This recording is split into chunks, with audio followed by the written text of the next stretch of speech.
everyone, happy Halloween and welcome back to my channel for the 9th and final video of my Halloween Meowlzeween series for 2016. Today I'm showing you how I turned myself into this nothing but pure Halloween clown.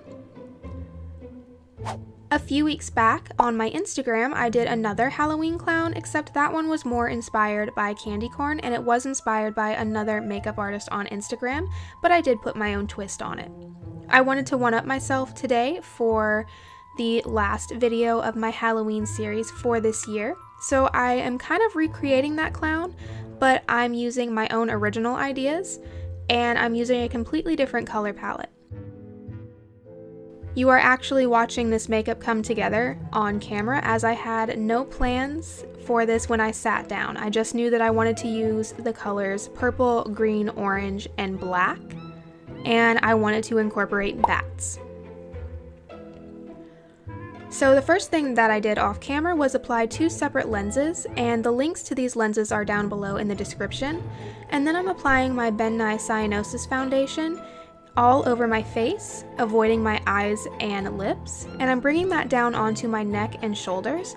And then I'm taking Sugarpill's Tako or Tako eyeshadow, I never know how to say it, and I'm using that to set the foundation and to blend the white down onto my natural skin tone on my chest. I'm taking a waterproof eye primer and I'm applying that to my top and bottom lids. This helps to bring the white cream foundation onto my eyes so that I can set it with white eyeshadow. And it also helps my face to appear seamless so that you can't tell that I didn't apply anything to my eyes in the first place. The majority of the eyeshadows I'll be using today are from my 2nd edition BH Cosmetics palette, and I'm taking 2 bright oranges and I'm mixing them together. I'm applying that right on my lid and I'm applying it just above my crease as well.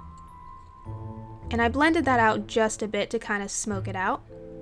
I kind of wanted everything to have a blurred look for this clown.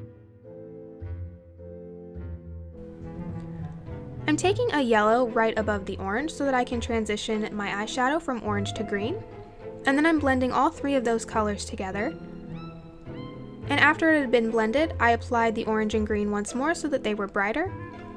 But then I wasn't happy with how bright the orange was compared to the green, and I felt it looked too summery, so I applied a purple over top of it to kind of dirty it up a bit. I'm taking that same purple and I'm running that along my entire lower lash line. And I'm blending that out with a fluffy blending brush. And with whatever is on the blending brush, I ran it in a triangle shape underneath my eyes. And then I took a pencil brush and kind of defined that triangle shape, and then used that same blending brush to smoke out and blur that triangle once again. I decided I was going to take a small break from my eyes here, and I jumped into my contour. So I'm taking that same dome brush that I used to apply the green, and I'm running that down the sides of my nose and around the bottom. And I'm just following the natural shape of my nose here to get this contour.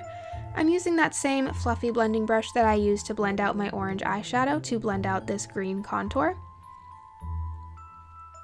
And I made sure I didn't wipe my brush off before doing this because I wanted to make sure that all 3 of these colors that I'm using stay throughout the whole makeup.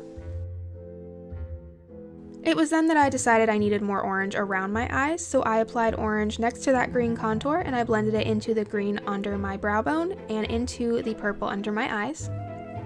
And it kind of looks like I have a butterfly mask on right now.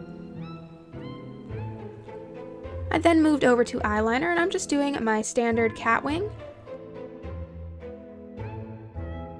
And this is a gel liner set with black eyeshadow, and then I'm applying a volume and length waterproof mascara.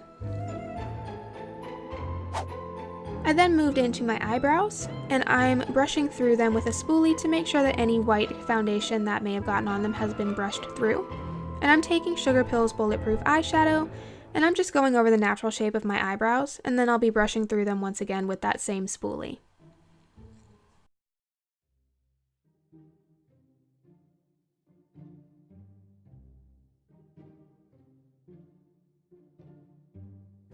I then moved into the contour for the rest of my face, and I'm taking that same purple eyeshadow and I'm running that along my temples and into my hairline.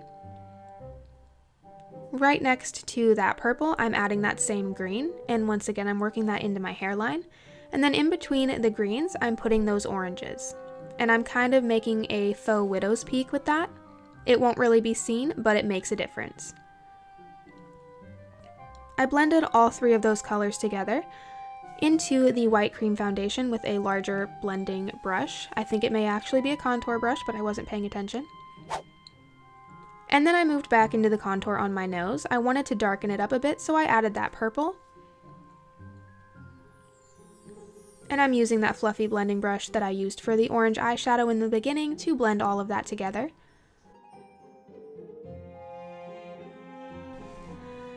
I took that same purple eyeshadow and I ran it from my Cupid's bow to under my nose, and I blended that out very well. This is something I do in a lot of my looks, and I'm not entirely sure why, but I feel like it makes a world of difference for my particular face shape. And then I took those oranges once again, and I used them to create a contour on my cheeks.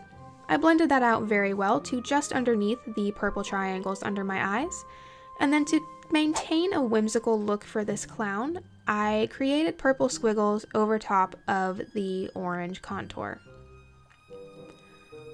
I didn't want them to be too harsh, so I did blend those out into the white foundation underneath of it, but I made sure that you could still tell that they were squiggles. This is where I started to get creative, and I thought it would be fun to add freckles, so I used the green and the orange on a dome brush to make little dots, and then I realized that they looked more like peas and carrots. So I took the blending brush and did my best to blend those into the white foundation. My face seemed a little too bright at this point, and black is one of the main colors of Halloween, and I didn't have enough of it in this clown, so I took Sugarpill's Bulletproof eyeshadow and ran it along my hairline and blended it down into the colors underneath. I'd forgotten my chin at this point, so I took the orange and laid it under my lip, and I blended that down along the sides of my chin for a very unique looking chin contour, and then I put the purple right over top. I didn't want to do a standard clown collar for this Halloween clown, so I took the orange eyeshadow and I applied it to the tendons on my neck and my collarbones to create an interesting contour. And then I took the purple eyeshadow and I applied it to the undersides of my collarbones, the outsides of the tendons on my neck, and that little dip in between my collarbones. And I made sure to blend those out too. I then applied a black liquid lipstick to my natural lip shape and used an angled brush to clean up anywhere where I may have gotten a shaky hand. And then I extended out the sides of my lips ever so slightly. I'm using that same lipstick to create a spiral on my nose, the triangles underneath my eyes, and the little bat under my eye that I'm drawing now. There's only one bat in this look because while I wanted to incorporate more, this was the first one I had drawn, and I realized that it was painstakingly time consuming, so there was only one. I also used the lipstick to create little dots around my eyes that I continued down the tendons on my neck.